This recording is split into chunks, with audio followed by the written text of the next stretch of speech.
¿Cómo vamos, hermanos? Todo bien, pastor, buenas tardes. Bien, bien, bien. Ya vamos en la recta final. Todo bien, pastor, gracias a Dios. Buenas tardes, pastor. Bueno, entonces ya podemos ya retomar. Sí, Bueno, pastor, vamos a claro, orar. adelante. Vamos a retomar vamos a orar para retomar toda la clase que nos falta de hoy. Entonces, permítanme orar. Bendito Dios, te damos gracias, Señor, por tu amor, por tu misericordia. Rogamos para que nos permita, Señor, terminar todo lo que está programado en este curso, que podamos ser edificados por tu palabra, que podamos ser consolados, animados, fortalecidos y que también podamos traducir todo esto, Señor, eh, para bendición de la iglesia, para edificación del cuerpo de Cristo, en el nombre de Jesús. Amén. Bueno, hermanos, la primera carta de Pedro. La introducción o la carta nos indica eh, en versículo 1:1, ¿cierto? Vamos a la carta. Él, en el tema del autor, dice Pedro y apóstol de Jesucristo.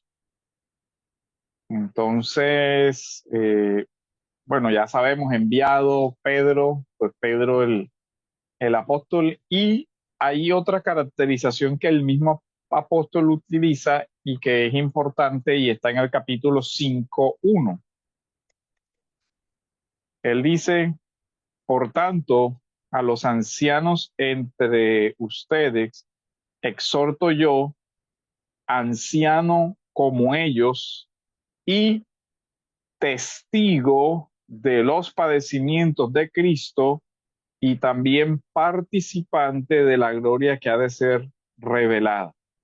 Aquí es una parte que es importante porque de hecho todos ya conocemos que cuando el Señor llama y cuando se va a elegir, por ejemplo, al sucesor de Judas el Iscariote, para el apostolado se establecen unos requisitos, a saber, que haya estado con el Señor desde el bautismo de Juan hasta su muerte y resurrección, o sea, que sea testigo ocular de todos esos eventos. Y aquí el autor de la carta nos dice que efectivamente él es apóstol y que ha sido testigo de todos esos sufrimientos.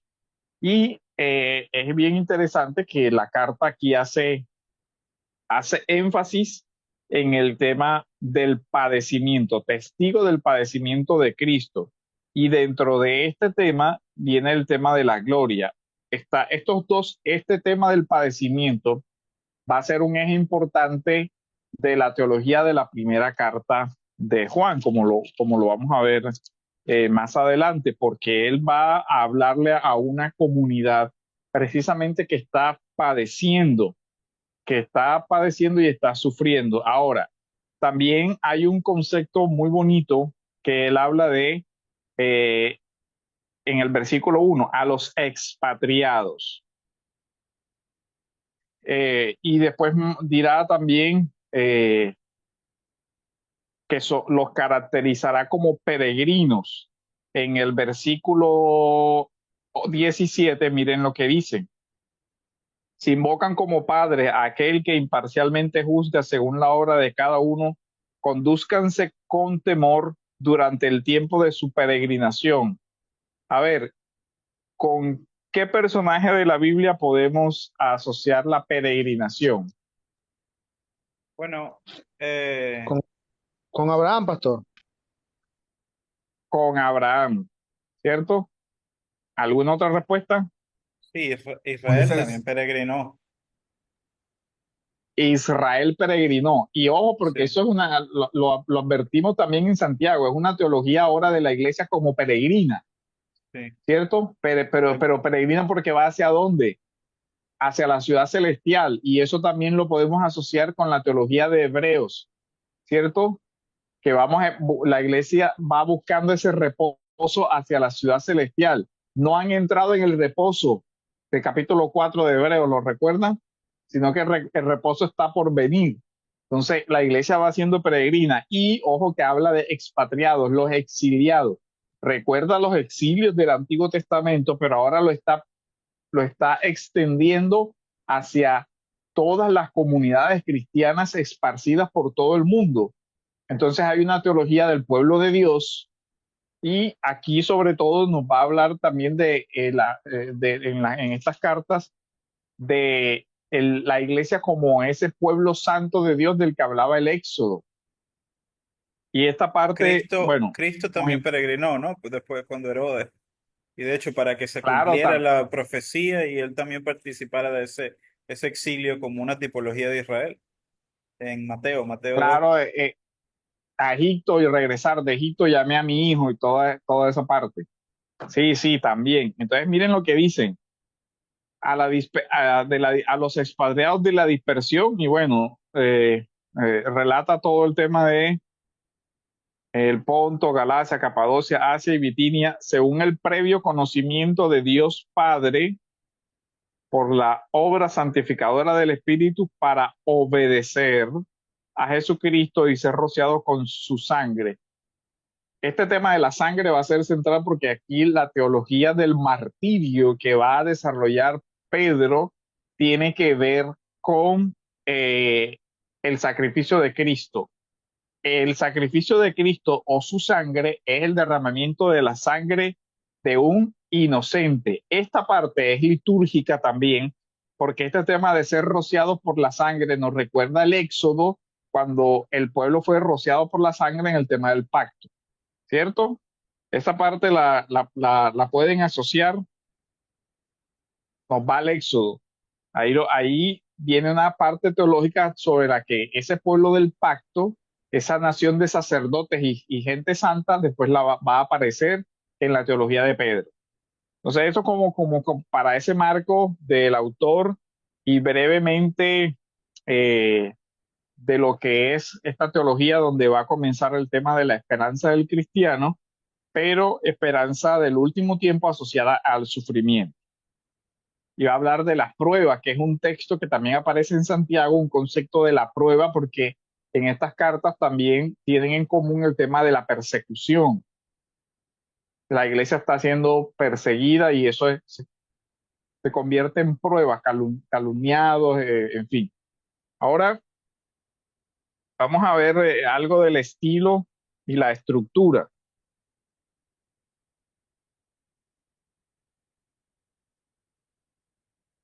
Entonces, vemos aquí que esta carta también tiene un buen griego, así como la carta de Santiago.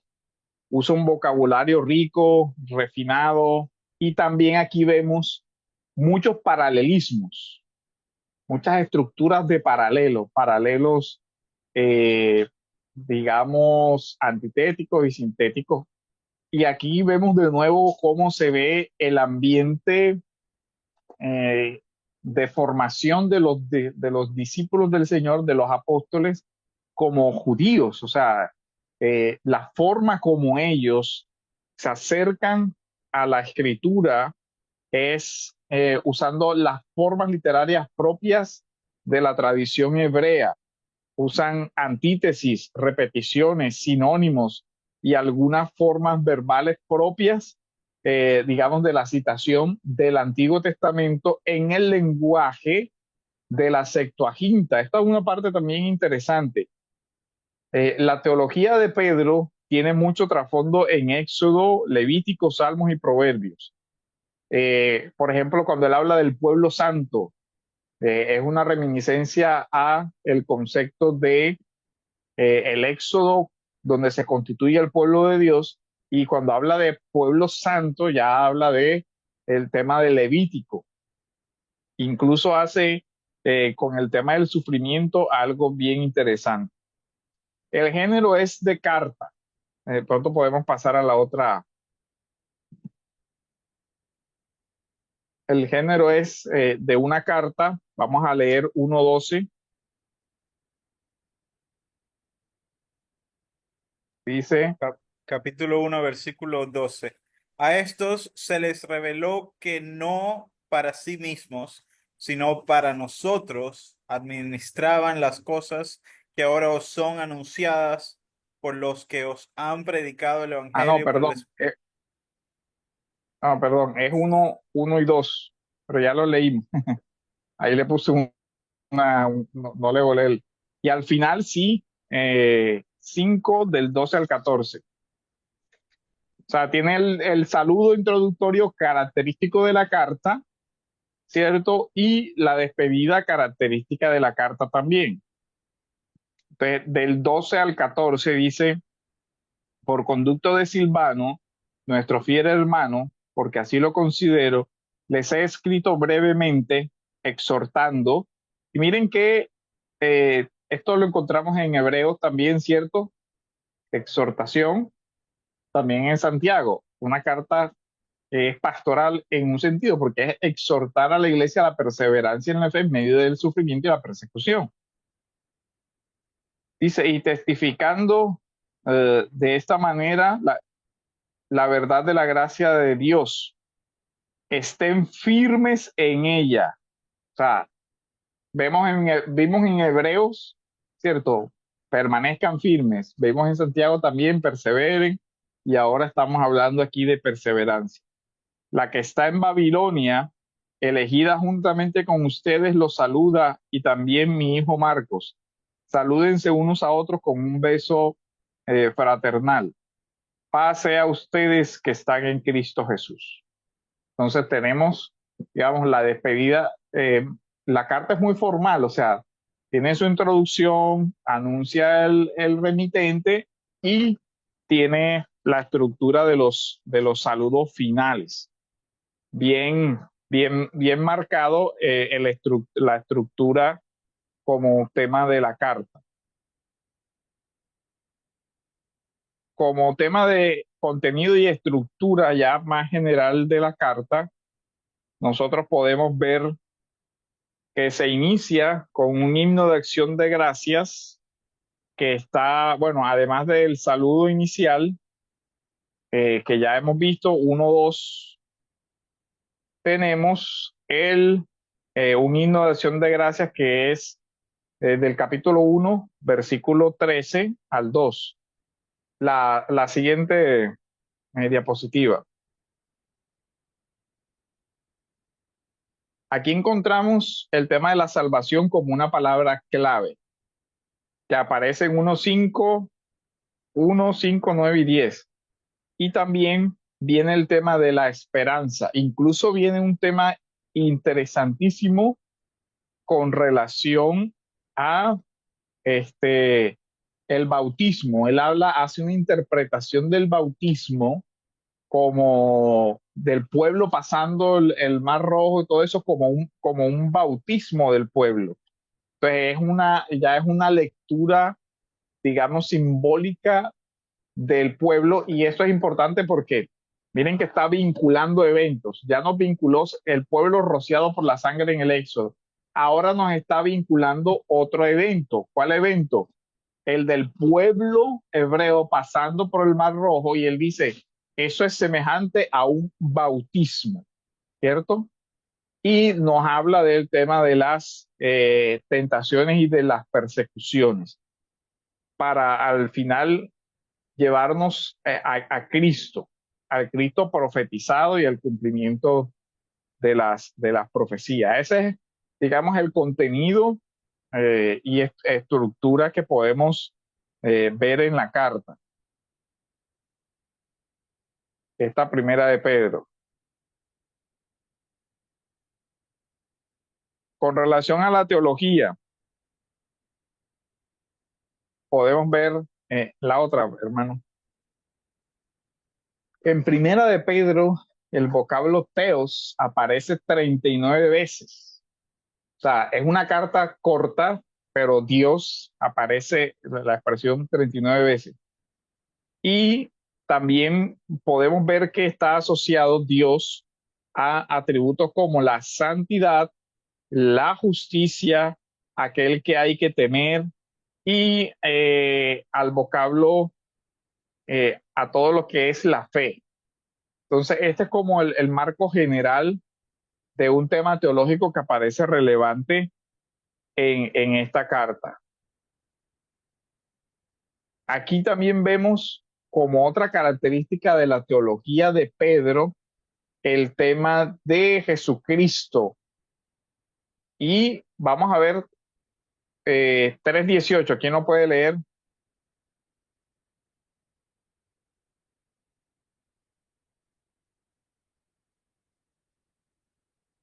¿Alguien que lea 1:21? Ok, leo 3:18, pastor. Porque Sí. también Cristo murió por los pecados una sola vez, el justo por los injustos, para llevarnos a Dios, muerto en la carne, pero vivificado en el espíritu. Ok. 1:21.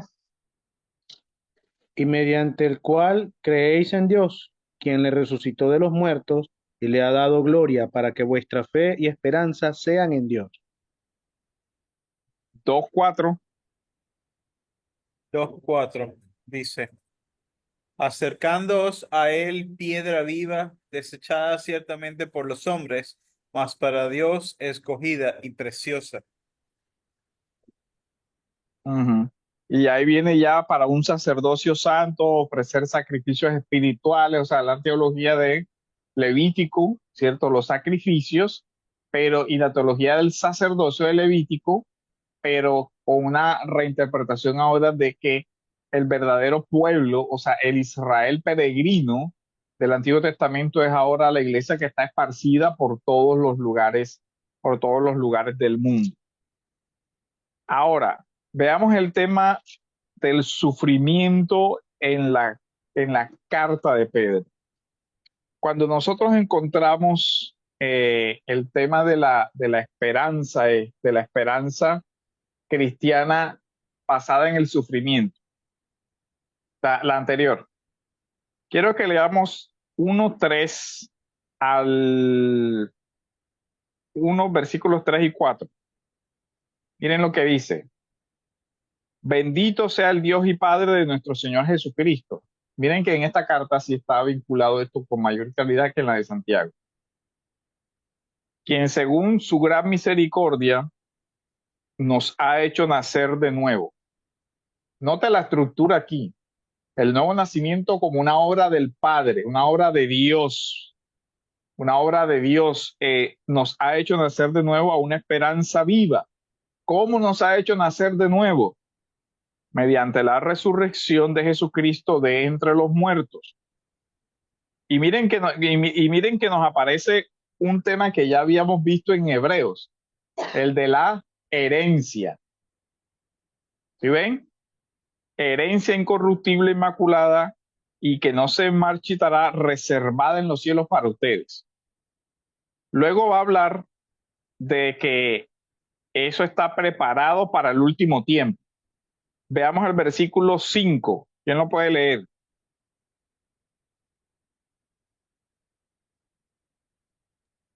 Mediante la fe, ustedes son protegidos por el poder de Dios para la salvación que está preparada para ser revelada en el último tiempo. Ok. Y ahora el 1:20.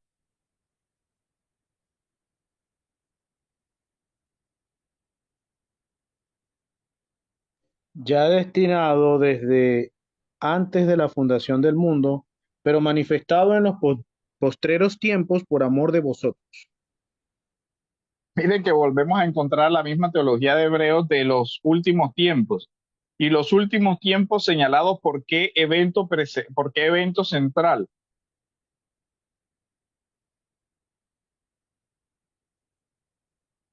La muerte de Cristo, La resurrección. Vamos a leer la muerte desde el 18, versículo 1:18. Y esto Sabiendo que nos va a sabiendo devolver a Éxodo.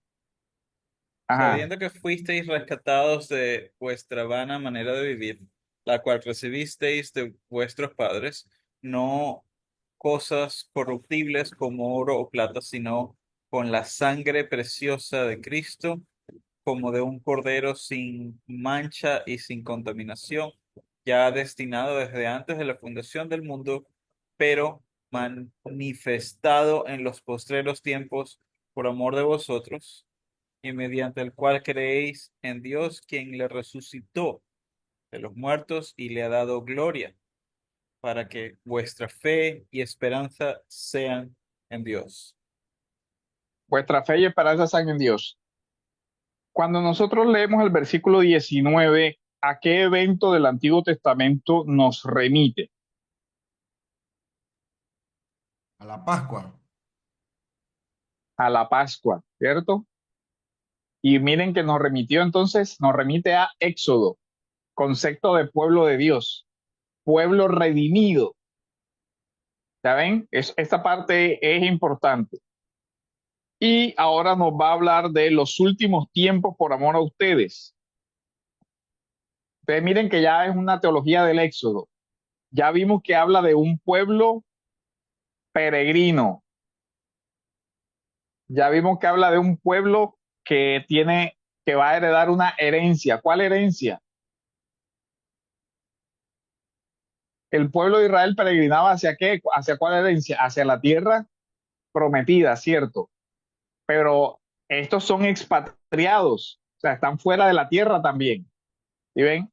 Y entonces van hacia la promesa, hacia la herencia, pero ¿hacia cuál? La Hacia Nueva una Jerusalén. promesa, claro, ahí dice que no se marchita, reservada en los cielos, ¿sí ven? Una herencia celestial, ya no una herencia terrenal, sino una herencia celestial. Pastor, Ahora, él tendrá algo en mente acá con lo que dice el apóstol Pablo en Efesios, también que él habla de una herencia. Eh, claro, y en Hebreos también, es la misma teología. ok. En la de Efesios, como dice, eh, déjame, que la busco también.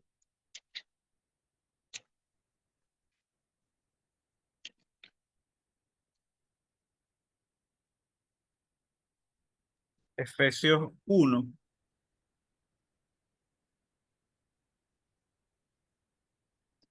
a partir del 11. En él asimismo tuvimos herencia, habiendo sido predestinados conforme al propósito del que hace todas las cosas según el designio de su voluntad, a fin de que seamos para alabanza de su gloria, nosotros los que primeramente esperábamos en Cristo. En él también vosotros, habiendo oído la palabra de verdad, el evangelio de vuestra salvación, y habiendo creído en él, fuisteis sellados por el Espíritu Santo de la promesa, que es las arras de nuestra herencia hasta la redención de la posesión adquirida para alabanza de su gloria. Claro, y de hecho también encontramos en el 1.7 el mismo concepto de redención. En él tenemos redención mediante su sangre. ¿Sí ven?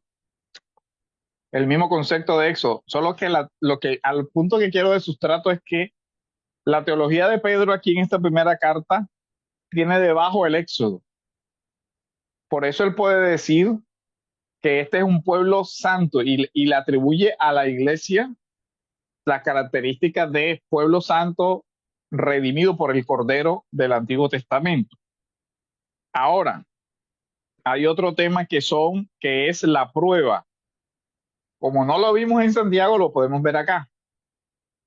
Miren el versículo 6.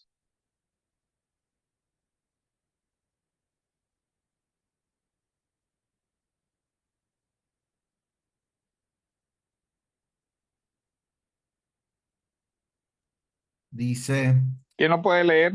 en lo cual ustedes se regocijan grandemente, aunque ahora, por un poco de tiempo, si es necesario, sean afligidas con diversas pruebas, Ajá. Versículo 7. para que la prueba de la fe de ustedes, más preciosa que el oro que perece, aunque probado por fuego, sea hallada que resulte en alabanza, gloria y honor en la revelación de Jesucristo. Si nota la relación que hay teológica entre la redención y la prueba. Miren que dice más preciosa que el oro, ¿cierto? ¿Y dónde aparece el oro? ¿Por qué es más preciosa que el oro? Porque el oro es temporal. ¿Y cómo sabemos eso? De manera que de su vana manera de vivir heredada de sus padres, mm, con cosas perecederas como oro o plata. ¿Sí ven cómo se usa aquí el paralelismo? Aquí es un paralelismo, digamos, antitético. Oro es igual a perecedero. Oro es igual a riqueza temporal, ¿cierto? Terrenal. Pero la fe es más que el oro, es superior al oro, porque está hablando de una herencia. Digamos que miren, los padres, miren el tema de herencia, cómo aparece contrastado. Volvamos a herencia en versículo 4. Para obtener una herencia incorruptible, ¿cierto? Ahora, la herencia incorruptible se accede ¿por qué? Por una fe más preciosa que las cosas corruptibles. ¿Y la herencia se recibe de quién? Herencia de los padres. ¿O la herencia se recibe de quién? De los padres, ¿cierto? La herencia terrenal se recibe de los padres. La herencia celestial se recibe de quién? De Dios Padre. Si vemos esa teología tan bonita. ¿Y cuál es la herencia? ¿Cuál es la riqueza que el Padre le ha dado a su pueblo? Según esto, Al Hijo, ¿no? Cristo. claro, la sangre del Hijo, y si no con la sangre preciosa, ¿sí ven? Más preciosa que el oro. La sangre es el regalo. ¿Lo notamos ahí? Y nos dice, y aquí viene el tema que ya vimos en Hebreos sobre la preexistencia, donde dice, Él estaba preparado desde antes de la fundación del mundo. ¿Ya ven? El tema de la preexistencia. De tal manera que, y así vemos el tema de la salvación. Esto nos conecta con, porque está escrito, sed santos porque yo soy santo. ¿Cuál es la cita de ahí? De 1:16.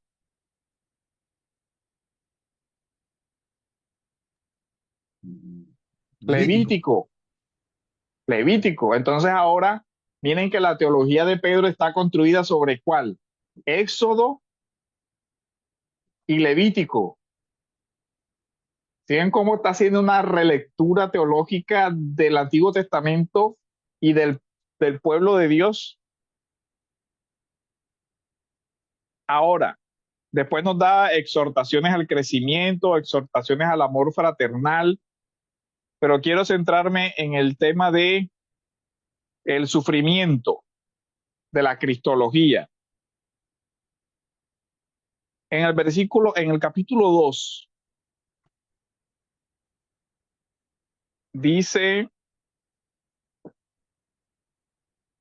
siervos, estén sujetos a sus amos con todo respeto, no solo a los que son buenos y afables, sino también a los que son insoportables,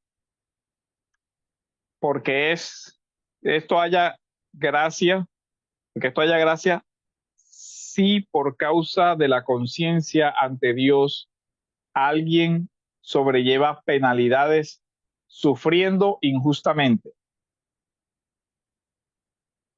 O sea, si sufres, y aquí viene el concepto de sufrimiento injusto. ¿Sufrimiento injusto de quién?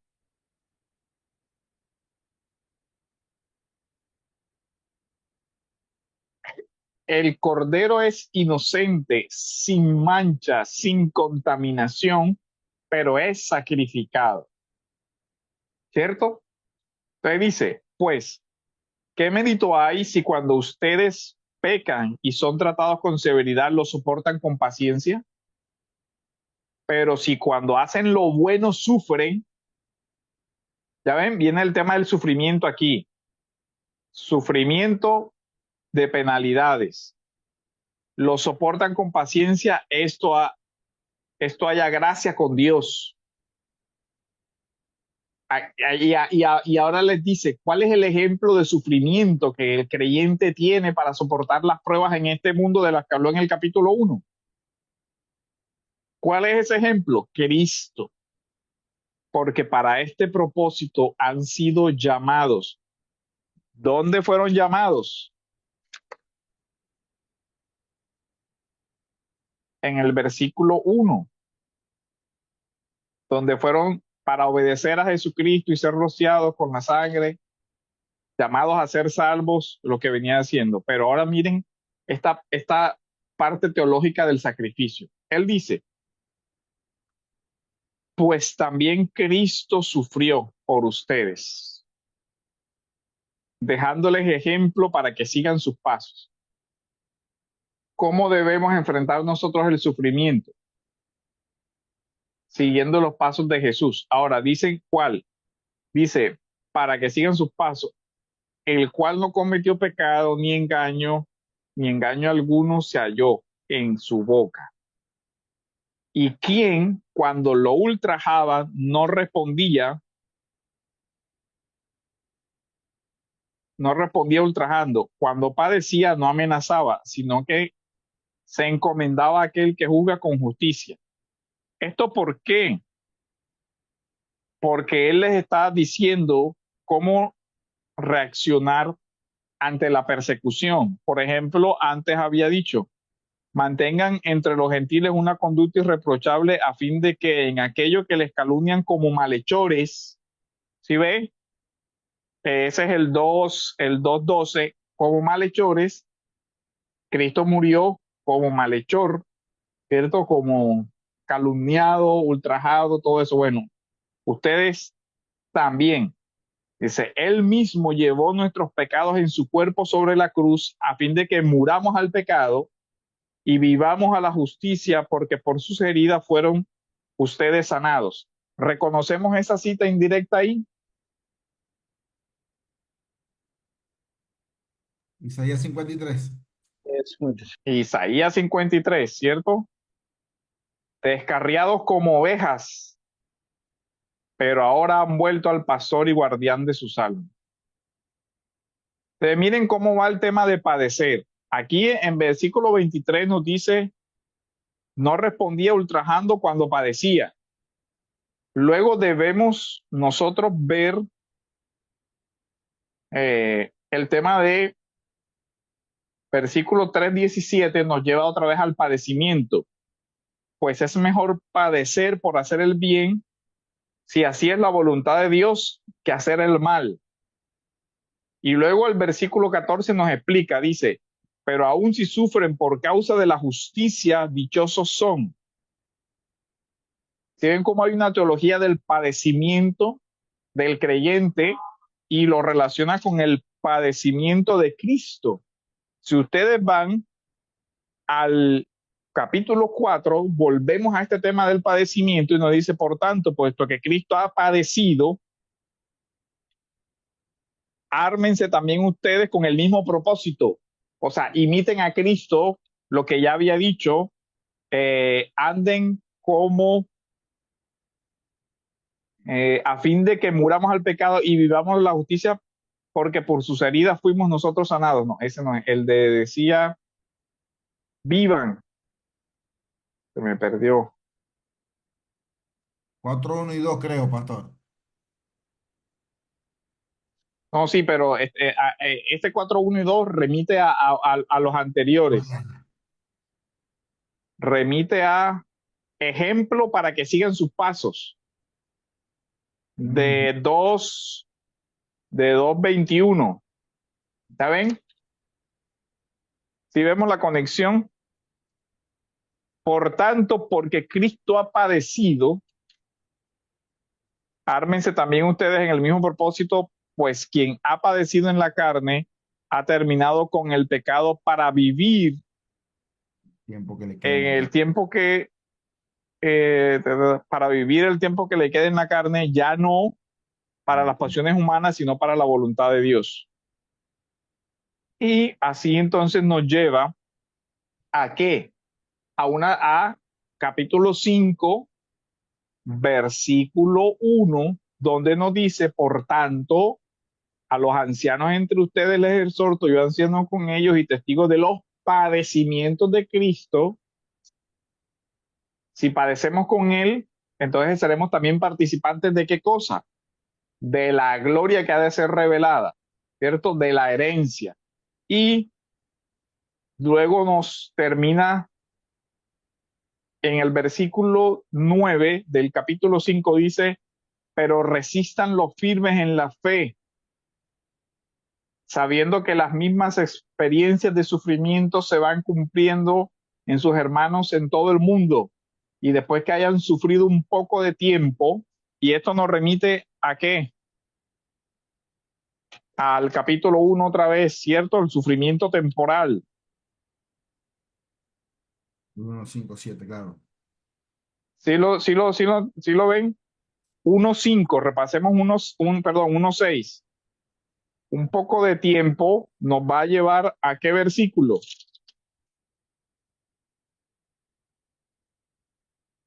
Al versículo 6 dice, en lo cual vosotros os alegráis, aunque ahora por un poco de No. tiempo, si es necesario,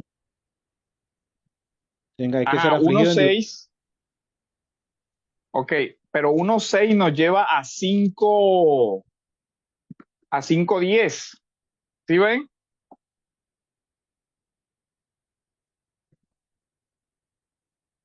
Sí, 1.6 dice, por un poco de tiempo, si es necesario, se han afligido con diversas pruebas. Y luego cierra, semejante a la estructura que vimos en Santiago, ¿se acuerdan? Que inicia y cierra y va retomando los temas. Luego él nos va a decir, eh, y después que hayan sufrido por un poco de tiempo, el Dios de toda gracia que los llamó a su gloria eterna en Cristo Jesús, él mismo los perfeccionará, afirmará, fortalecerá y establecerá. A él sea el dominio por los siglos de los siglos. Amén. ¿Ya ven cómo hay una teología del sufrimiento aquí? Una teología bien interesante con relación al tema de la imitación de Cristo en el martirio. ¿Hasta aquí hay alguna pregunta, duda, comentario?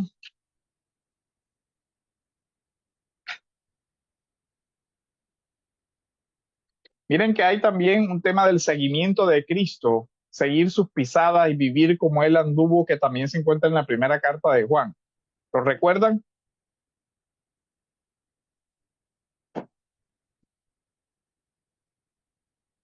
Sí, claro, pastor.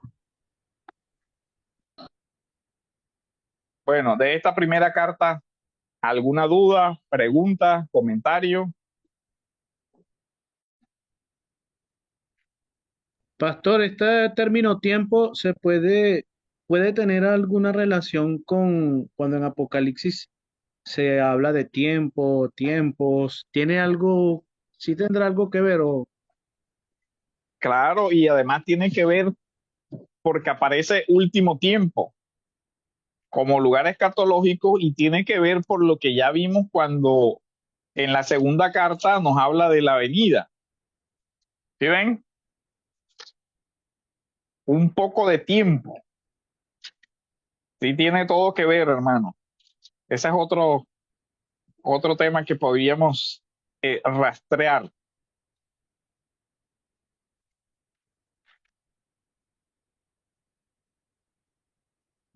que podríamos rastrear también.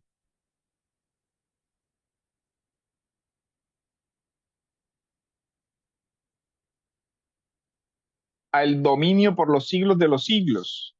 Ya es muy escatológico.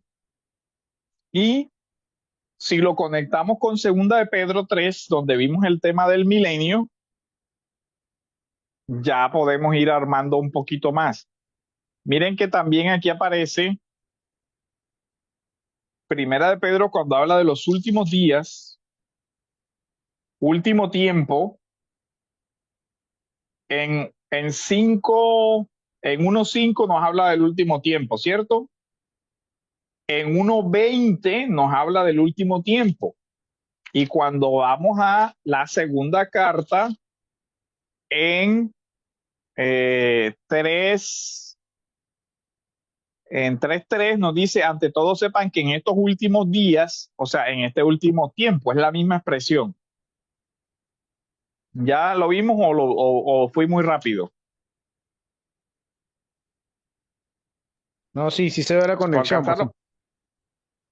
¿Lo alcanzamos a ver? Vale, entonces ahí ya podemos ir haciendo esa teología escatológica también, que es la misma escatología de Pedro, es la misma escatología del Apocalipsis también.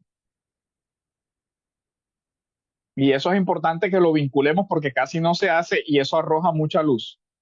Entonces, ¿hay alguna pregunta, duda, comentario de esta parte, de la primera carta?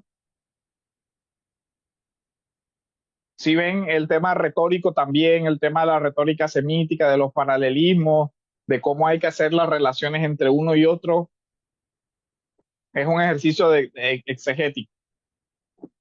Sí, sí se ve, pastor, de hecho se ve tanto que estoy comenzando a ver todo el Nuevo Testamento como si todo está escrito de paralelismo semítico. Es que es demasiado, cuando usted lo explica así, uno ve que aclara mucho el tema y se relacionan mucho las cartas, las epístolas, náguara, tremendo, muy bueno. Esa parte exegética ayuda muchísimo. O sea, hay que practicarla mucho para lograr ver esas relaciones, las estructuras. La poética semítica es muy hermosa. Y nosotros, lo que pasa es que nosotros tenemos una poesía diferente. O sea, tenemos una poesía de rima y una poesía de eso, pero acá es poesía de ideas. O sea, no tanto de rima, sino de ideas, de desarrollo de ideas o de antítesis de ideas o de complementación de ideas. O sea, pues usted ve una idea por allá al comienzo y luego la vuelve a encontrar al final. Entonces tiene que unir esas dos partes. Y mire que lo vimos en Santiago. O sea, el tema que apareció al principio y retomó hasta el final.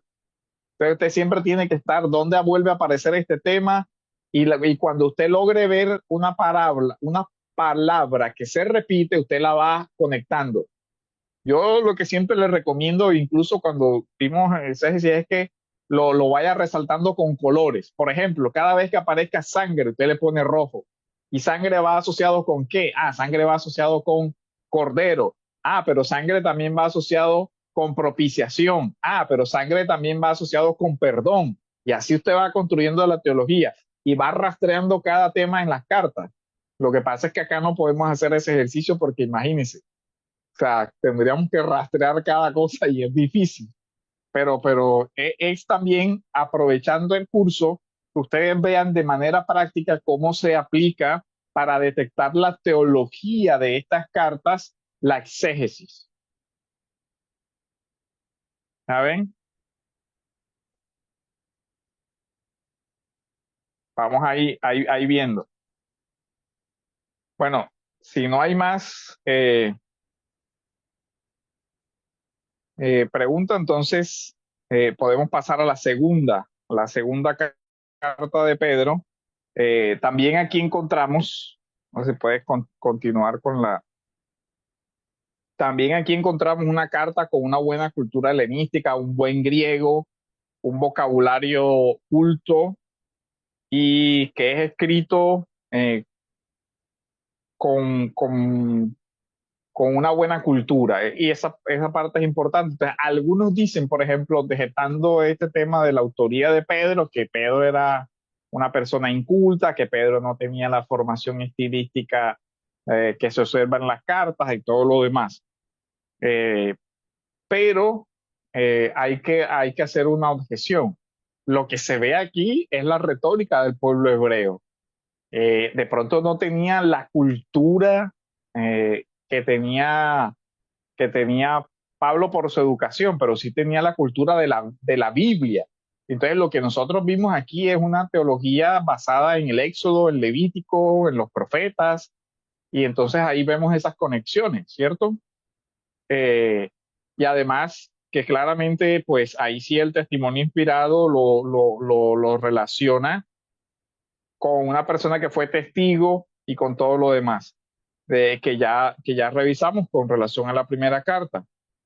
Eh, Ahora aquí en la segunda dice Simón Pedro, siervo y apóstol de Jesucristo, a lo que han recibido una fe como la nuestra, mediante la justicia de nuestro Señor, de nuestro Dios y Salvador Jesucristo. Gracia y paz les sean multiplicadas a ustedes en el conocimiento de Dios y de nuestro Señor.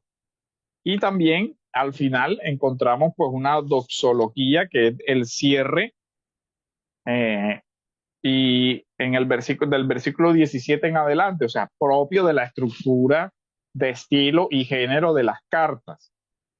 Por tanto, amados, sabiendo esto de antemano, estén en guardia, no sean arrastrados por el error de hombres libertinos y caigan de su firmeza. Antes bien, crezcan en la gracia y el conocimiento de nuestro Señor y Salvador Jesucristo. A Él sea la gloria ahora y hasta el día de la eternidad. Amén. Hasta el día de la eternidad, los últimos días. Ahora también aparece, vamos a ver 1:16. ¿Quién lo puede leer?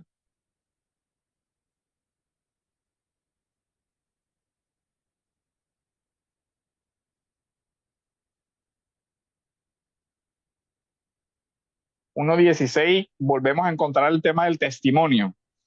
Si alguien nos puede leer. Dice así 1:16. Porque nos hemos dado a conocer el poder y la venida de nuestro Señor Jesucristo, siguiendo fábulas artificiosas, sino como habiendo visto con nuestros propios ojos su majestad. ¿Dónde aparece una expresión similar al testigos oculares? Juan lo cita muchísimo.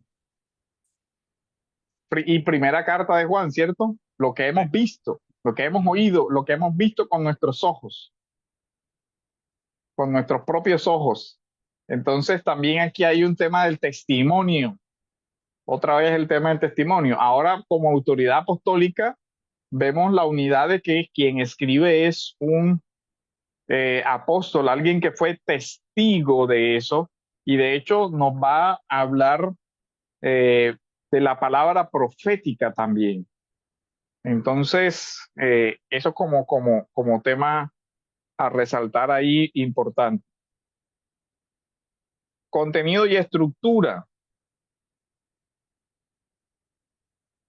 Entonces aquí vemos que la carta comienza pues con el saludo como las cartas, y termina con una exhortación y una doxología conclusiva, que es sobre la promesa del Señor, que la podemos ver desde los capítulos del 17 al 18, y también nosotros vemos que podría dividirse en tres secciones.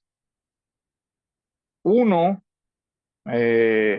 una sección tiene una teología extremadamente importante, y es el tema de la venida, ¿cierto? El eje de la venida. Algunos estaban negando la segunda venida del Señor, y ahí es donde Pedro comienza a hablar de que tienen por tardanza la venida, pero que el Señor no tarda, y ahí viene el tema del milenio, sino que algunas la tienen por tardanza, pero no entienden que realmente no hay tardanza, sino que lo que hay ahí es misericordia, porque el Señor les exhorta al arrepentimiento.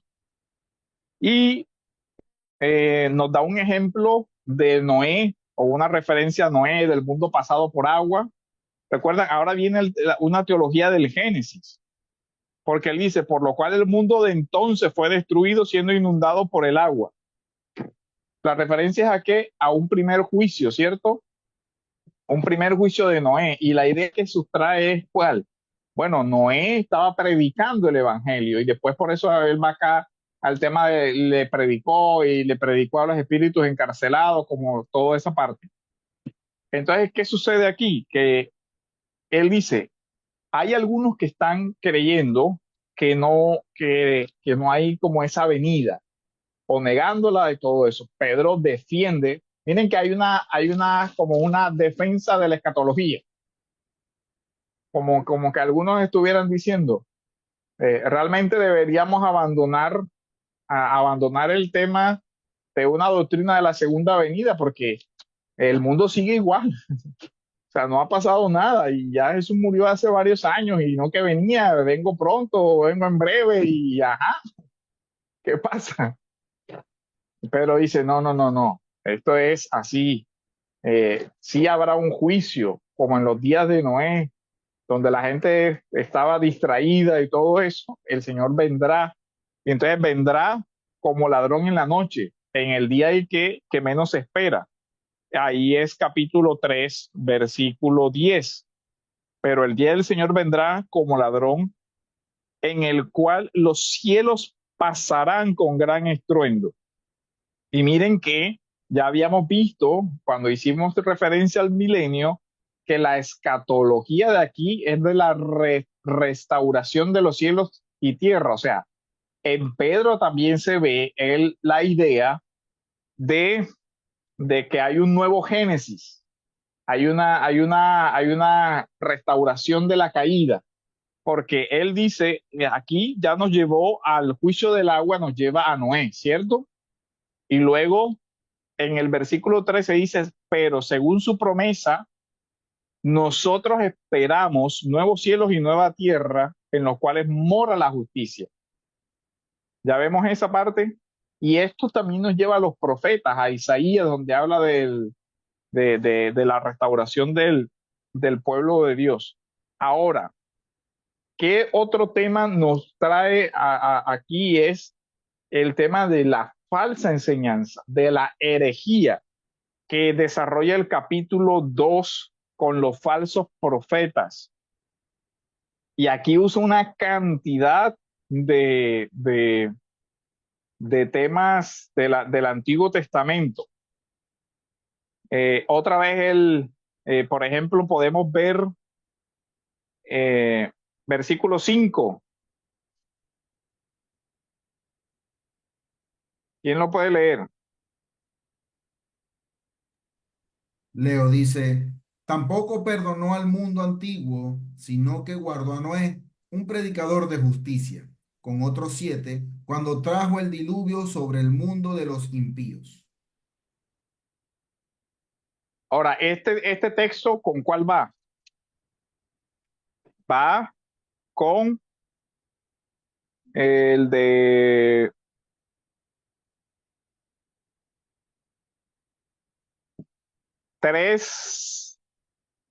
3:5.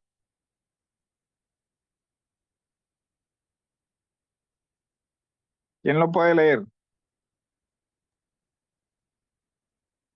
Ok, Dice así, léame. estos, estos ignoran voluntariamente que en el No, tiempo perdón, tres antiguo fue, cuatro tres cuatro bueno, Desde tres y, cuatro di- perdón. y diciendo, ¿dónde está la promesa de su advenimiento? Porque desde el día en que los padres durmieron, todas las cosas permanecen así como desde el principio de la creación. Principio de la creación es que es Génesis. Génesis, ¿cierto? Y luego Ajá. Génesis es cielos nuevos y tierra nueva, ¿ya ven? Ujú, Entonces, ujú. ahora a qué nos lleva todo eso?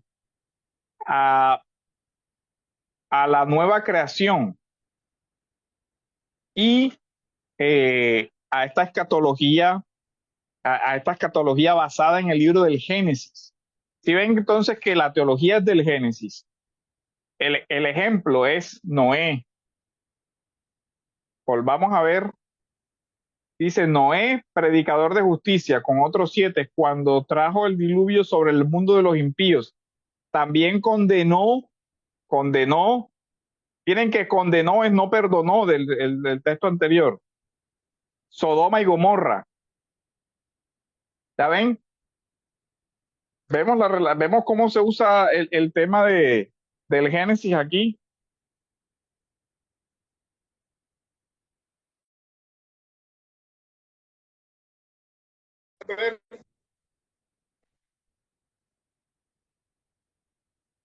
Podemos seguir como El ejemplo dice, aló, sí se está escuchando. Sí, sí Sí, se pastor, escucha, pastor. de repente a mí Sí, yo escucho un poquito. ok, bueno, entonces veíamos que aquí tenemos que hay una teología desde desde el Génesis, ¿cierto? Del diluvio, el diluvio como juicio, luego Dios rescató a Lot, ¿cierto? Y miren que él vuelve a aparecer en el 9 y dice, sabe rescatar de tentación a los piadosos y reservar a los injustos para el día del juicio.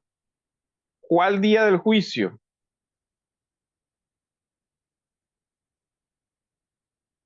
El día del juicio que ya del que nos va a hablar en el Es la, se- capítulo 3. es la segunda venida de Cristo, ¿cierto? Claro, la segunda venida de Cristo. Y miren que ahora nos da una teología de los herejes bien interesante, porque es que miren el versículo 14. Tienen los ojos llenos de adulterio y nunca cesan de pecar. Seducen a las almas inestables. ¿Dónde se acuerda esta expresión?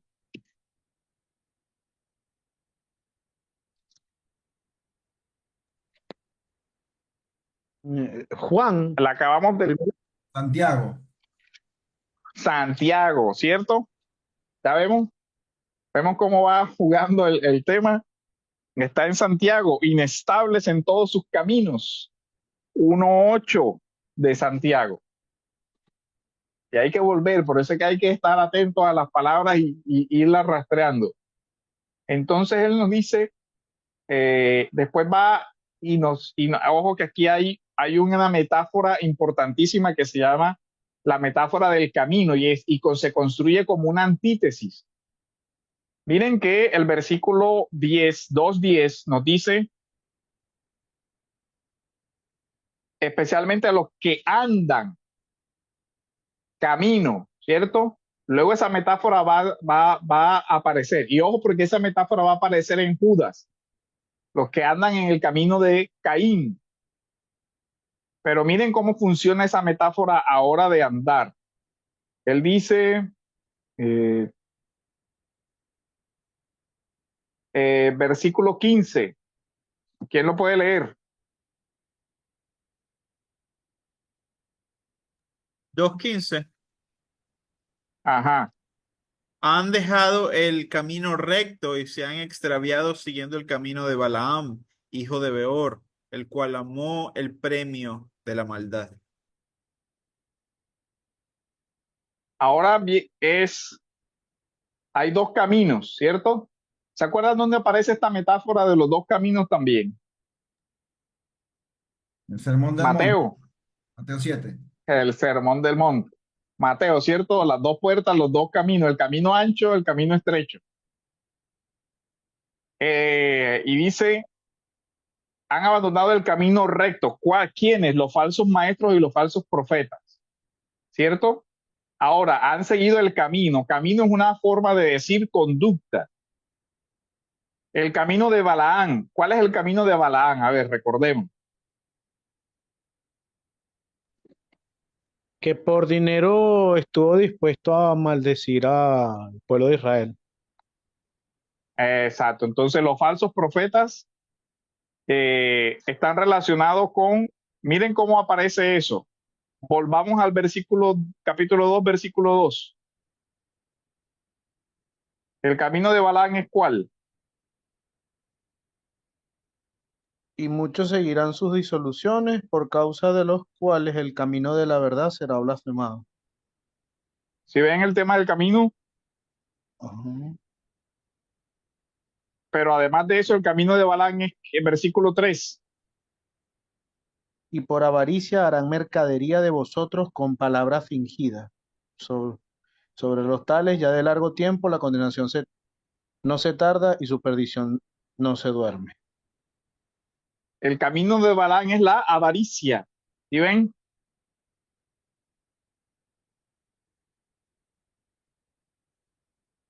Si logramos, entonces, ¿cuáles los vicios de estas personas? Dice, son que la avaricia los lleva a, a la idolatría del dinero y toda esa parte.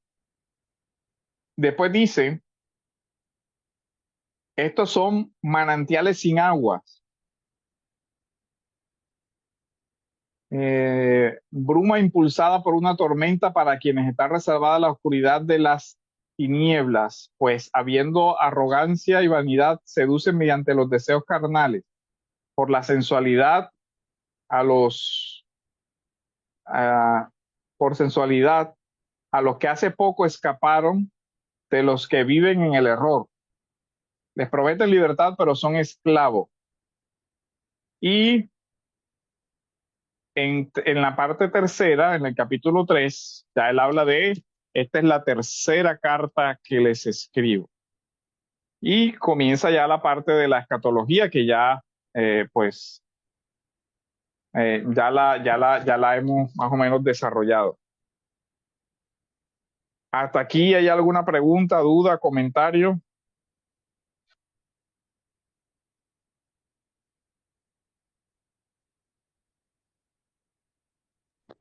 Pastor, ¿cuál sería el contraste entre la primera y segunda carta? Si nos puede de repente ilustrar un poquito mejor. No, de hecho hay una continuidad, porque es que él nos va diciendo, eh, dice, esta es ya la segunda carta en la que les escribo, en las cuales como recordatorio despierten ustedes su sincero entendimiento. Y la primera carta también va exhortando hacia el tema de la perseverancia y de la paciencia, la exhortación de la santidad, pero ya acá ahora viene y les dice, además hay otro problema, y es que hay, además de la persecución externa que están sufriendo por parte de los gentiles, a la cual tienen que sufrir, ahora también hay otro tema y es el de los falsos maestros y profetas. Y esta carta va unida a Judas, porque en Judas hay el mismo lenguaje que nosotros encontramos acá. Entonces, la carta, digamos que la primera carta abordaría el tema de las persecuciones externas, pero esta carta ya aborda un tema que es eh, la herejía y el tema de la falsa enseñanza. Complementa la anterior continuándola.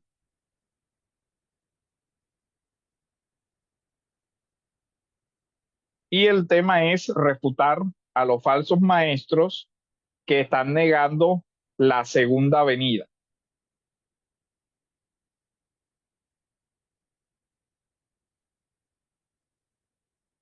Gracias, pastor. Amados hermanos. Entonces, miren, podemos pasar a la de, entonces vemos como el tema en la teología, digamos que aquí podemos hablar, recuerden que Pablo habla de una, y perdón que Pablo, segunda de Pedro 3, él nos está hablando de, de una apologética, ¿cierto? Ya le busco. Dice, por tanto, amados, puesto que ustedes guardan estas cosas, procuren con diligencia ser hallados por él en paz, mancha irreprensible. El versículo 15.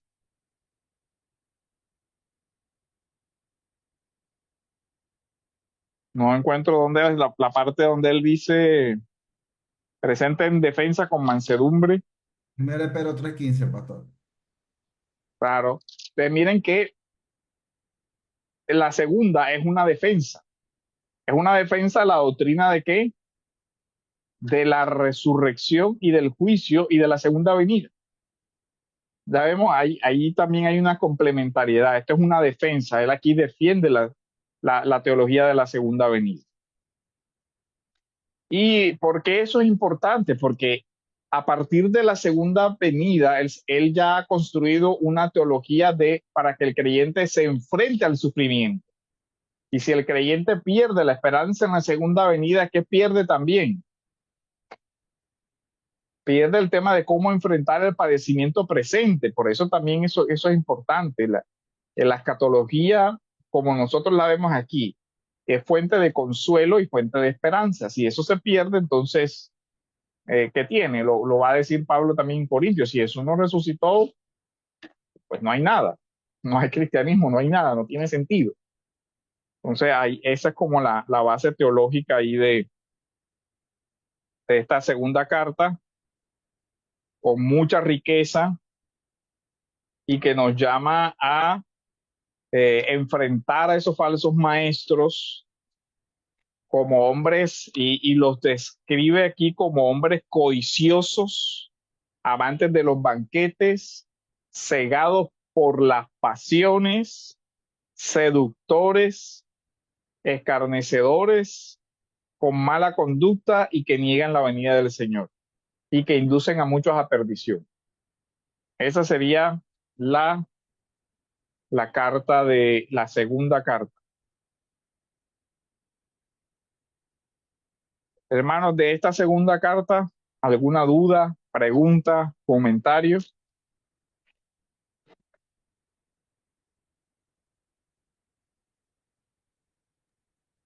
No, pastor, claro, estoy claro con la explicación que dio.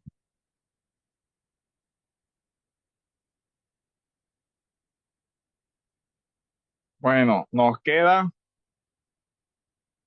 Judas.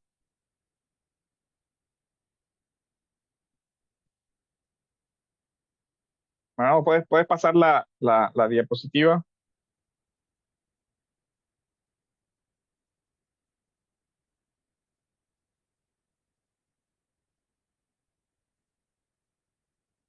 A pesar de que el vocabulario es rico y el griego es correcto, también nosotros aquí vemos las estructuras de paralelismos. Un ejemplo es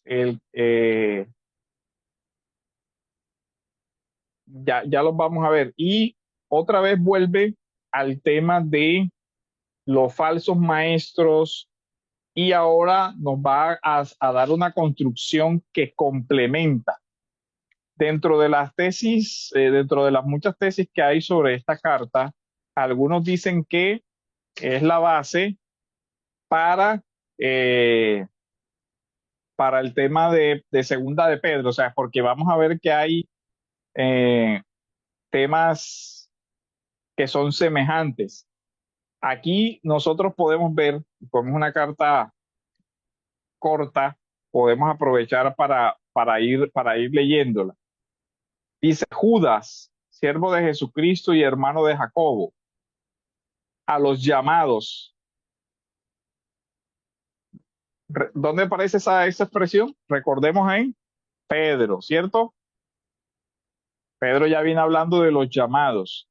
Amados de Dios Padre y guardados para Jesucristo, misericordia y paz y amor les sean multiplicados. Después habla de la necesidad, del porqué de la carta y comienza a hablar aquí de un tema que es otra vez los impíos, los libertinos que niegan a nuestro Señor Jesucristo y comienza a hablar de esta parte del camino también. Voy a leer, vamos a otra vez a versículo 11. ¿Quién lo puede leer? Dice, ay de ellos, porque han seguido el camino de Caín y por ganar dinero se lanzaron al error de Balaam y perecieron en en la rebelión de Coré. Vuelve la metáfora del, ¿sí vemos? La metáfora del camino. ¿Y eso a qué texto nos devuelve? ¿O con qué texto tiene paralelo? Segunda de Pedro. Claro, la segunda, ¿cierto? ¿Cuál? Vamos a volver a leerlo para ejercitar ahí el contraste, donde habla del camino, se han escabriado del camino recto y nos habla del camino de Balaam. ¿Vale? Camino de Balaam es igual a, y ahora nos dice, y ahora a la avaricia, eso, ya vamos cogiendo. ¿Y el camino de Caín cuál es? Del asesinato, de la ira, la envidia. El asesinato. Exacto, por envidia. Ahora, eso es fuerte, ¿ah? ¿Por qué? Porque está diciendo que los falsos maestros son Caín. ¿Sí vemos la relación?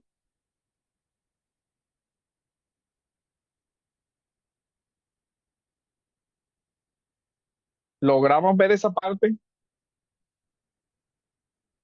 Sí, pastor, se ve. Entonces, ¿eso qué quiere decir? Que ahora otra vez estamos en la teología de qué libro? La teología del Génesis. Y en la teología del Génesis nos lleva a otros eventos de juicio. Versículo 7. Así también Sodoma y Gomorra y las ciudades circunvecinas, a semejanza de aquellos, puesto que ellas se corrompieron y siguieron carne extraña, son exhibidas como ejemplo al sufrir el castigo del fuego eterno. ¿Dónde aparece esta expresión del fuego eterno? Juan, Sí, Juan, pero más cercana. Apocalipsis. Tampoco. Pedro, la acabamos de leer. Aquí, vea. 3:7 dice, pero los cielos y la tierra actuales están reservados por su palabra para el fuego, guardados para el día del juicio y de la destrucción de los impíos. Y ahora, ¿qué teología nos está haciendo? La Sodoma. ¿Y cómo fue destruido Sodoma? Un fuego. Ya vemos, por el fuego. Ya vemos cómo va construyendo la teología. Y si notamos, antes ya nos habló del versículo 5,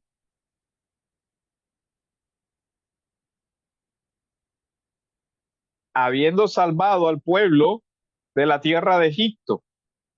¿Ya ven? Otra vez es la teología del Génesis, la teología de la redención. Aquí vemos una teología algo. Ahora, hay otra característica y es entonces que estos falsos profetas, primero, eh, los mueve el amor al dinero. Segundo, son como Caín, por envidia mató a su hermano. O sea, que son asesinos. Y además de eso, Caín se caracteriza por otro aspecto con relación a la fraternidad. Estas personas rompen la verdadera comunión y rompen la verdadera fraternidad. Miren, vamos al versículo 12. Estos son escollos ocultos en los ágapes de ustedes, cuando banquetean con ustedes sin temor, apacentándose a sí mismos. La comida era signo de fraternidad, pero estas personas rompen la fraternidad. Estas personas destruyen la fraternidad. Y por eso, entonces, es que aquí vemos, entonces, qué es lo que debería haber hecho Caín con su hermano menor, guardarlo y protegerlo, porque el hermano tiene la responsabilidad de la protección del hermano menor, pero estos hacen todo lo contrario, son siniestros asesinos, rechazan la fraternidad y en lugar de proteger a los más débiles, terminan destruyendo a las personas que deberían proteger. Ellos se presentan eh, como eh, maestros, pero realmente son destructores. Después de eso comienza también una escatología bastante complicada porque nos lleva a la teología de libros apócrifos. Ustedes miren esto, el Señor en el versículo 14. Estos también profetizó Enoc en la séptima generación desde Adán, diciendo, el Señor vino con muchos millares de santos para ejecutar juicio sobre todos y condenar a todos los impíos. Ya viene entonces ahora a hacer una cita donde habla de este fenómeno de, ¿cómo se llama? De los libros apócrifos, ya Enoch y toda esa escatología que eso requeriría un estudio bien interesante, pero que ahí podemos aprender mucho sobre esta relación de las cartas de Juan. Entonces, hermanos, hasta aquí, ¿alguna pregunta, duda, comentario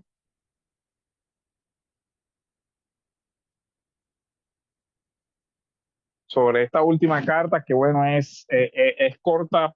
¿Hay alguna pregunta? Pastor, hablando ya de la herejía, Judas, ¿cómo nos guiaría para identificar entre un hermano doctrinalmente errado de un hermano hereje?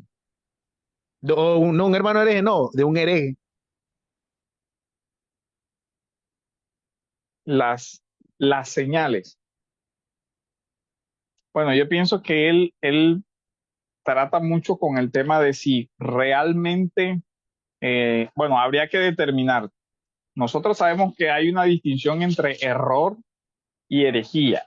Por ejemplo, Pedro nos dice, aquel que niega la segunda venida, ya está negando un elemento esencial de la esperanza cristiana, diferente de aquel que tiene una postura escatológica con relación a la segunda venida que de pronto nosotros no compartamos. Entonces, si alguien niega la segunda venida, nosotros debemos decir, eso es una herejía. Si alguien niega la segunda venida corporal, ya eso es una herejía. Y así. Pero si alguien dice, no, que la señal, que después de esto, que después de lo otro, eh, pues ya uno dice, bueno, eso ya podría constituir un error, pero eh, no una herejía de condena, porque es que la herejía impide la comunión. Estas personas deberían ser expulsadas, estas personas deberían ser denunciadas y deberían ser apartadas de la iglesia, porque están sometidas al juicio de Dios. Eso es lo que dice tanto Pedro como Judas.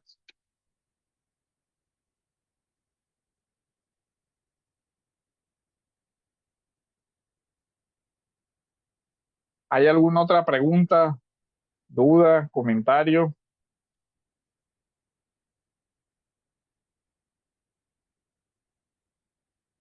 ¿No hay? Bueno, hermanos, aquí agotaríamos, digamos, el panorama. Obviamente hay muchísimos temas que podrían revisar. Eh, este libro pueden complementar los textos que vimos, pueden complementar con este de Howard Marshall, que me parece una teología bíblica interesante, y también la de Lab. La de Lab ayuda muchísimo. Pues sí. Bueno, está por ahí guardado. Pero con esos textos pueden complementar. Para todas las discusiones de fechas, de autores más profundamente, pueden revisar el texto de Douglas Moo de Introducción al Nuevo Testamento y eso sería una, digamos, complementar ya aquí como esta parte introductoria.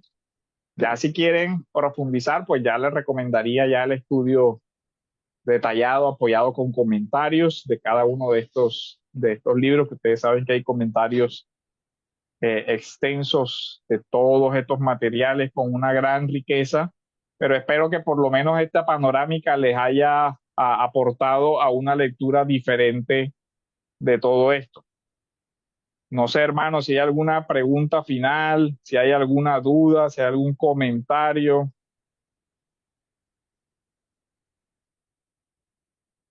Espero que haya sido claro.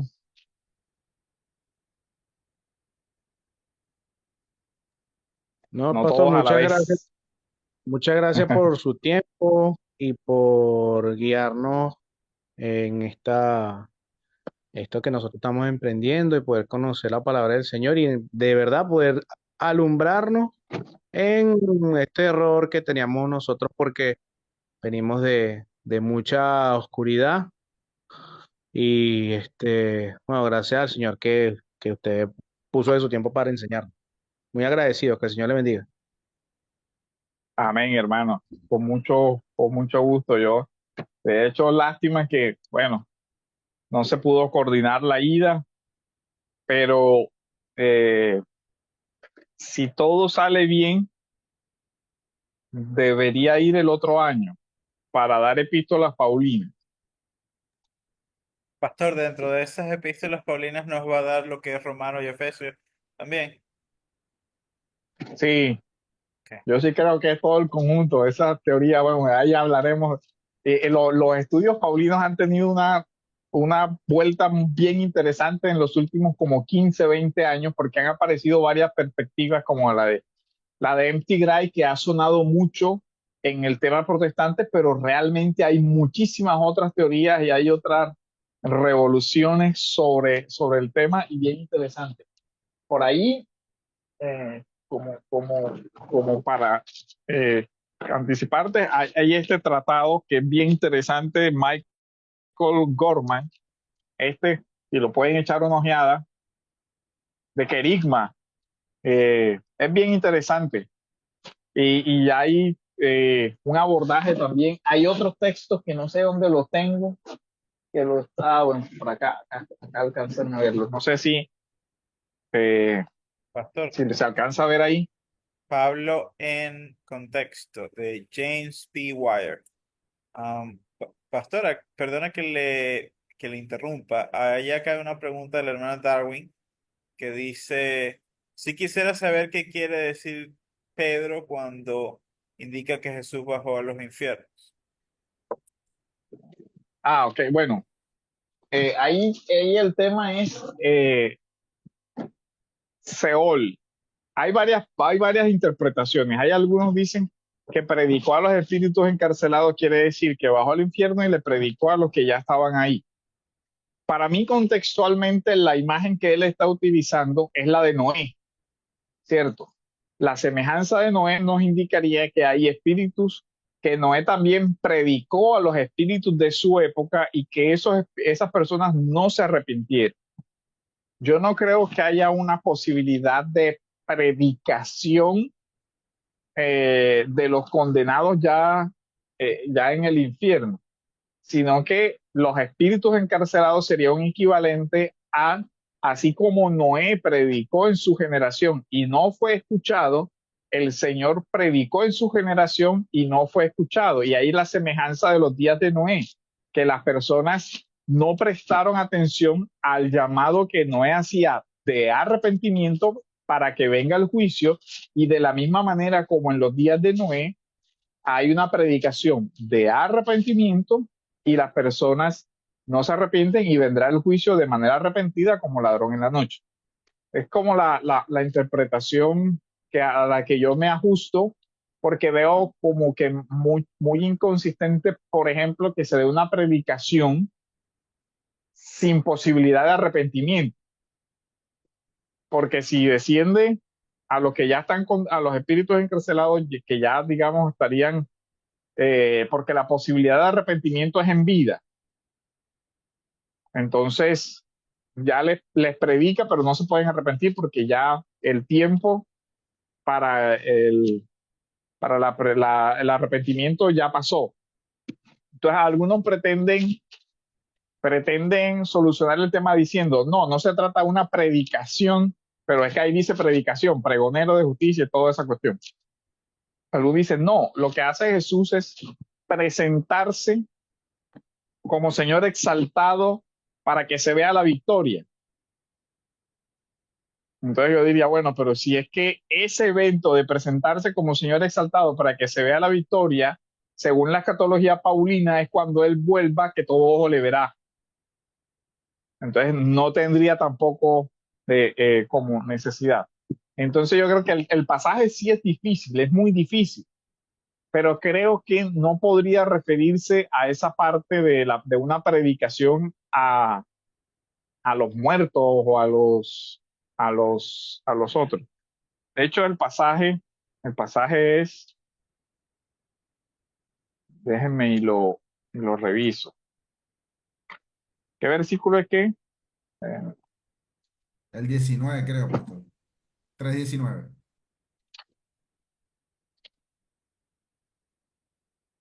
3:19 dice, por tanto, amados, puesto que ustedes guardan estas cosas, procuren con diligencia ser hallados por Él en paz, sin mancha, irreprensibles. Consideren la paciencia de nuestro Señor como salvación, tal como les escribió también nuestro amado hermano Pablo, según la sabiduría que le fue dada. No, estoy mal. ¿En cuál es? Ah, estoy en segunda. Sí, Perdón. correcto. Primero, pastor.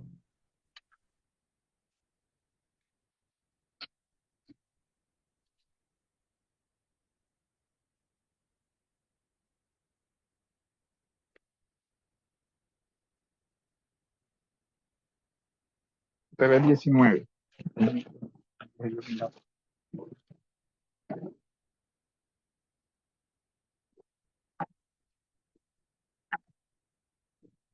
Miremos.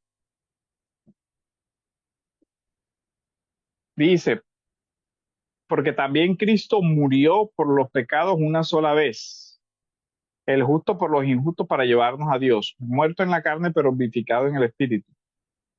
En el espíritu también fue y predicó a los espíritus encarcelados, quienes en otro tiempo fueron desobedientes cuando la paciencia de Dios esperaba en los días de Noé, durante la construcción del arca, en el cual unos pocos, es decir, 8 personas, fueron salvadas por medio del agua.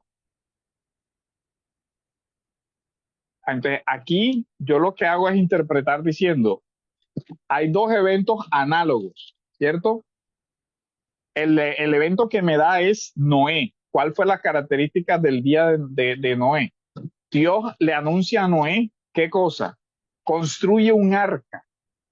Y creo que la construcción fueron como 400 años, según dice el relato del Génesis. Ahora no recuerdo la fecha, pero fue un tiempo largo.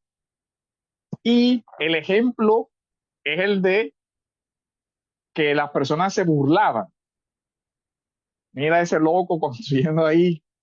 Está diciendo, lleva años diciendo que viene un diluvio y no pasa nada. Eso es lo mismo que dice Pedro en la segunda. Dice, la gente dice, tienen por tardanza la venida. Dice, pero el ejemplo es que al final, ¿qué pasó en los días de Noé? Que los espíritus desobedientes, ¿quiénes fueron los espíritus desobedientes? Bueno, los espíritus desobedientes a la época de Noé fueron toda esa generación que no escuchó y que fueron condenados. Fueron condenados en el agua. El juicio cayó, ellos no escucharon, no se arrepintieron y fueron condenados. Entonces, esos serían los espíritus desobedientes.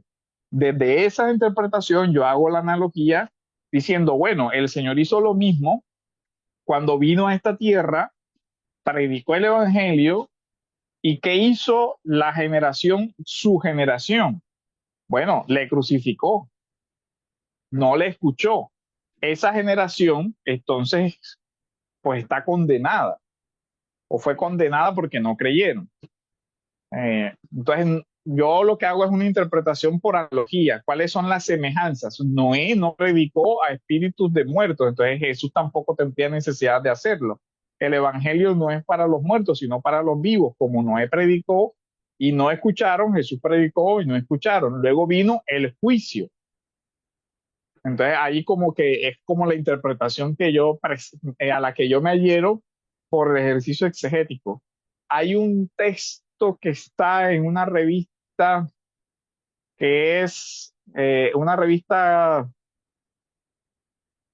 no sé qué, semítica, que hace un análisis de ese pasaje. Es un artículo, son como 20 páginas nada más del exégesis de ese pasaje. Pero bueno, pero así es como yo lo resuelvo. Ya de pronto, no sé si le sirva de guía la forma como hago la exégesis analógica ahí.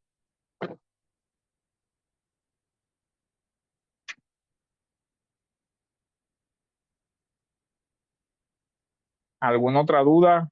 ¿Comentario?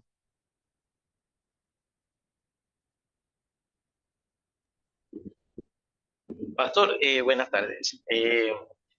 Yo quería saber su opinión con respecto, por ejemplo, a la relación de la teología reformada y el dispensacionalismo que maneja el pastor McCarthy.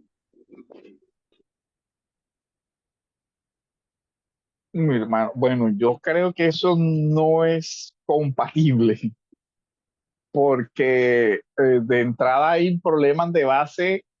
Antes de llegar a eso, hay un problema con el tema del pacto. Miren que con lo que ustedes han podido ver aquí es que la escatología de Pedro, de Juan, tienen sustrato en el Antiguo Testamento.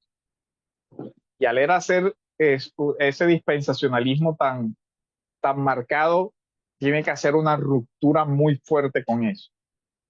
Entonces ahí yo creo que es muy difícil encontrar puntos de como concordancia con una escatología reformada basado en que hay una diferencia de fondo que está en la teología del pacto. Esa es una de esas. Y lo otro es que la interpretación que hacen ellos es en extremo literalista para mí y que desconoce lo que estamos trabajando aquí de las estructuras semíticas de composición y ellos leen lineal casi todo, casi siempre leen lineal. Entonces eso genera una gran dificultad. Entonces yo creería que no podría ser como compatible ambas cosas. Por otro tema también que es el mundo antiguo y el mundo venidero. En Apocalipsis nosotros vemos que hay una distinción. Hay un mundo que ya fue juzgado por agua y un mundo venidero que será juzgado por fuego.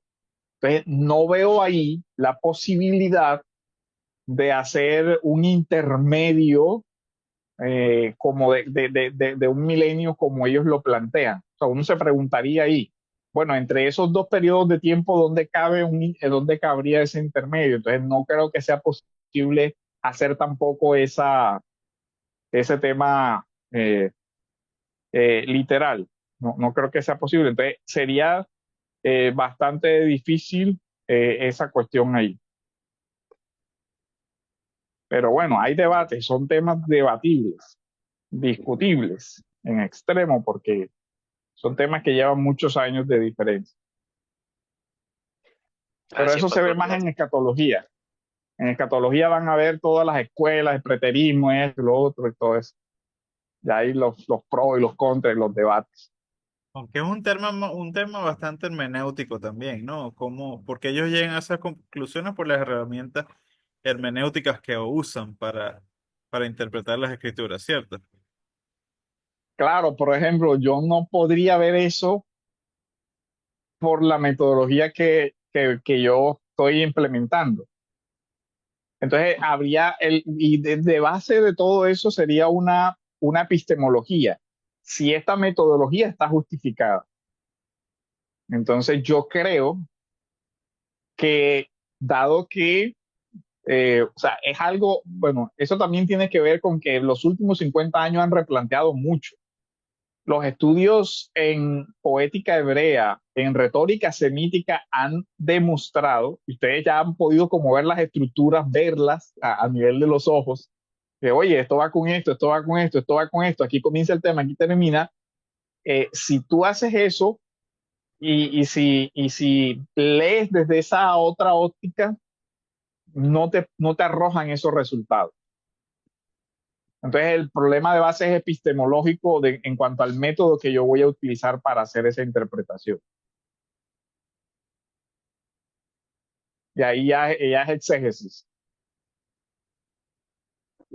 Ok, pastor, De hecho, las gracias. parábolas, de hecho, cuando se hace bueno, yo creo que ustedes vieron también que las parábolas siguen esta misma estructura, tienen los paralelos. Entonces, las parábolas del reino también dan una lectura completamente diferente si las leemos con estas herramientas.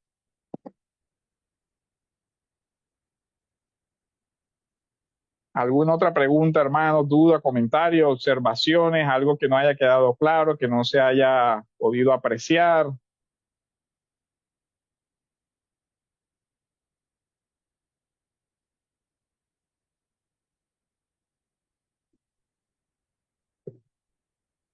Bueno, hermanos, ha sido un gusto compartir este espacio con ustedes.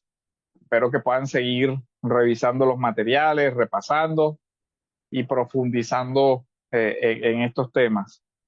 Entonces, que el Señor les bendiga, que puedan descansar y que puedan compartir mañana